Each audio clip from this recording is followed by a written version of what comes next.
আসসালামু আলাইকুম viewers, welcome back to my page. আজকে সকালেই চলে আসলাম ঢাকায় গুলশান 2 এ। আর কেন আসলাম আর সারাদিন কি করলাম সেই ডিটেলস তোমাদের সাথে শেয়ার করব। অ্যাকচুয়ালি আমাদের টিম রাইটস ভেঙ্গার সার্চ বাংলাদেশ কর্তৃক আয়োজিত হিউম্যান রাইটস বুট ক্যাম্প 2024-এ এই টিমটা সিলেক্টেড হয়। আর গুলশানের ইএমকি সেন্টারেই ছিল আজকে এবং আগামীকালকে 2 দিনের বুট ক্যাম্প। সো সেই মেনুতে আজকে এই বুট ক্যাম্পে আসা। তো ফার্স্ট আমরা ইএমকি সেন্টারে যাই, যেহেতু অনুষ্ঠানটা এখানেই হবে। তো ফার্স্ট রেজিস্ট্রেট করে আমরা ভেতরে যাই। আর বুট ক্যাম্পটা মূলত শুরু হবে সকাল 9টায়, কিন্তু যেহেতু আমাদের বাস 6:30টায় এখানে ছেড়ে দিচ্ছে, আমরা 8টার ভেতরে পৌঁছে যাই।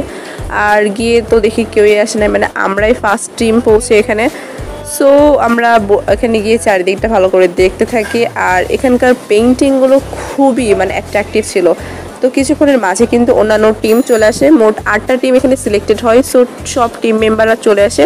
কিছুক্ষণের মাঝে আমাদেরকে এগুলো প্রোভাইড করা হয়। আর এর ভিতরে কি ছিল চলো দেখা যাক। এর ভিতরে ছিল আমাদের একটা আইডি কার্ড, যেখানে আমাদের নেম আর টিম নেম লিখতে হবে। আর ছিল কয়েকটা ফুড টোকেন, মানে ব্রেকফাস্ট, লাঞ্চ সহ বিকালে স্ন্যাক্স, গরম চা সবই টোকেন ছিল।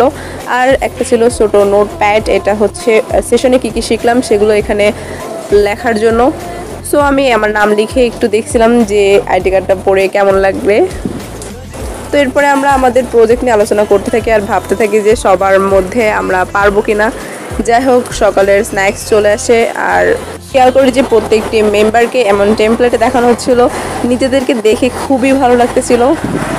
কিছুক্ষণের মধ্যেই কিন্তু সেশনটা স্টার্ট হয়। আর আমরা সেশনে খুবই মনোযোগী ছিলাম, কারণ আমাদের প্রজেক্টে কি চেঞ্জ করা লাগবে, কি ক্রাইটেরিয়া রয়েছে সব কিন্তু আজকে সেশনে বলা হচ্ছিল। সো সেশনটার পরেই কিন্তু আমাদের লাঞ্চ দেওয়া হয়। আর এরপরে একটু ব্রেক দেওয়া হয় রিল্যাক্সের জন্য। দেন আমরা সবাই মিলে একটু আড্ডা দিতে থাকি আর সেশনে কি শিখলাম সেটা নিয়ে আলোচনা করতে থাকি।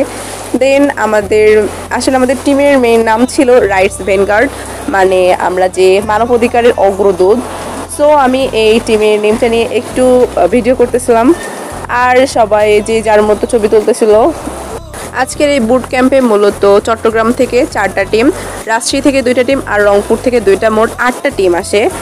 সো 8টা টিমের মধ্যেই কিন্তু কম্পিটিশানটা আজকে হবে। তো পরে সেশনের পরে কিন্তু আমাদের টিম ওয়ার্ক দেয়, মানে একসাথে বসে আমাদের প্রেজেন্টেশনে যে সমস্যা আছে বা যে ভুলগুলো আছে সেগুলো সংশোধনের জন্য। এরপরে আমাদের ইভিনিং স্ন্যাক্সের টাইম হয়ে যায়। দেন আমরা খাইতে খাইতে আসলে আমাদের টিম ওয়ার্কটা কমপ্লিট করে ফেলি। আর আজকের সেশন কিন্তু এই পর্যন্তই থাকে, মানে কালকে বুট ক্যাম্প শুরু হবে। কালকে মূলত জাজরা আসবে আমাদের প্রেজেন্টেশন জাজ করার জন্য, আর আইডিয়াগুলো সিলেকশন হবে কিনা সেই ব্যাপারে মার্ক দেবে। সো আমরা বার হয়ে এখান থেকে পেইন্টিংগুলো আবারও দেখতে থাকি। দেন চা খাইতে খাইতে ভাবতে থাকি যে কালকে কি করব, আর প্রেজেন্টেশনের স্লাইডগুলোও কিছু এডিট করা লাগবে সেই ব্যাপারে। দেন আমরা ওখান থেকে চলে আসি। আর এবার রাতে যেখানে থাকবো সেখানে যাওয়ার পালা, কারণ পরের দিনও আমাদের বুট ক্যাম্প আছে। সো রাতটা থাকতে হবে। দেন আমরা আমাদের এক আপুর বাসায় যাই, আপু এখানে একাই থাকে। সো আমরা গাড়িতে করে চলে আসি এখানে।